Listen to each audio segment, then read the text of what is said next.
আসসালামু আলাইকুম। ক্লাস 7-এ সুপ্রিয় শিক্ষার্থীবৃন্দ, লার্নিং উইথ এ প্রিয়ার আজকের আয়োজনে তোমাদের সবাইকে স্বাগত জানাচ্ছি।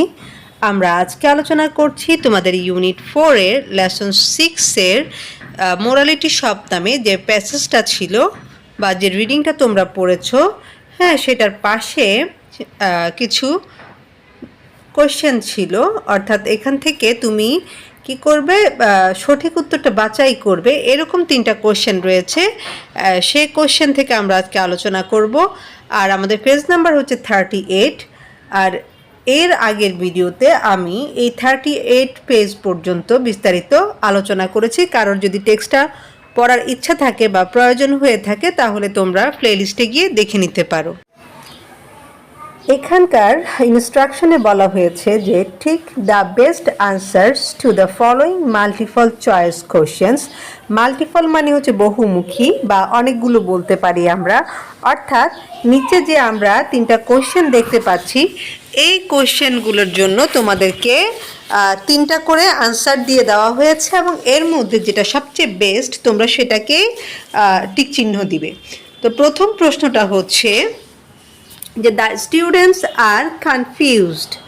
The underlined words mean they, অর্থাৎ এই যে the students are confused বা শিক্ষার্থীরা দ্বিধাগ্রস্ত, এই সেন্টেন্সটাতে আর কনফিউজড বলতে কি বুঝিয়েছে?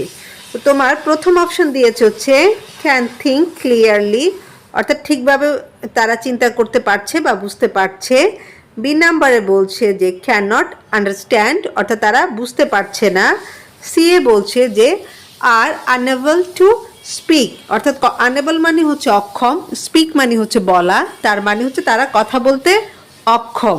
তো কনফিউজ শব্দটার বাংলা অর্থ হচ্ছে দ্বিধাগ্রস্ত, অর্থাৎ কি করতে হবে সেটা বুঝতে না পারাকে আমরা বলি হচ্ছে কনফিউজড। সুতরাং তোমার রাইট আনসার হচ্ছে বি নাম্বার, ঠিক আছে?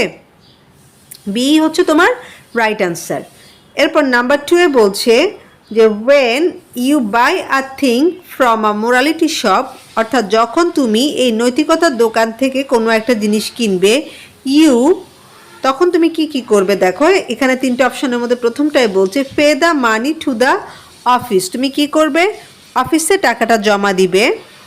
এরপর বলছে pay the money letter, letter মানে হচ্ছে পরে, অর্থাৎ পরে তুমি টাকাটা পরিশোধ করবে। হ্যাঁ, সি নাম্বারে বলছি keep the money in the shop, টাকাটা দোকানে রেখে আসবে। তো আমরা যখন আমাদের এখানে রিডিংটা পড়েছি সেখানে কিন্তু দেখতে পেয়েছি যে আমরা কি করব, জিনিস নিয়ে টাকাটা হচ্ছে ওখানে রেখে দিব, ওখানে যে একটা বক্স দেওয়া থাকে সেখানে রেখে দেওয়ার কথা। তো সো আমাদের আনসারটা হবে হচ্ছে সি। ওকে, এরপর 3 নম্বরে বলছে যে আ person with a clear conscience, clear মানে হচ্ছে স্বচ্ছ, কনসেন্স মানে হচ্ছে বিবেক, অর্থাৎ যে ব্যক্তির স্বচ্ছ বিবেক থাকে। এবার কি দেখো এই নাম্বারে বলছে usually does the wrong thing, সে সাধারণত কি করে? ভুল কাজ করে। 2 নম্বরে বলছে অলওয়েজ গেটস কনফিউজড, সবসময় সে দ্বিধাগ্রস্ত থাকে। আর সি নাম্বারে বলছে always does the right thing, সবসময় সঠিক কাজটাই করে। তাহলে আমাদের আনসার হবে সি, অর্থাৎ কারোর যদি স্বচ্ছ বা পরিষ্কার বিবেক থাকে সে সবসময় ঠিক কাজটাই করতে পারে।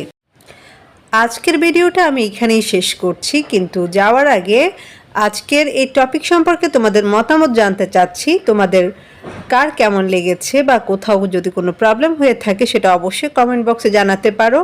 ইনশাআল্লাহ পার্ট বি নিয়ে পরবর্তী ভিডিওতে আমি আলোচনা করব। সে পর্যন্ত তোমরা প্রত্যেকে ভালো থাকো, সুস্থ থাকো আর লার্নিং উইথ এ প্রিয়ার সাথেই থাকো।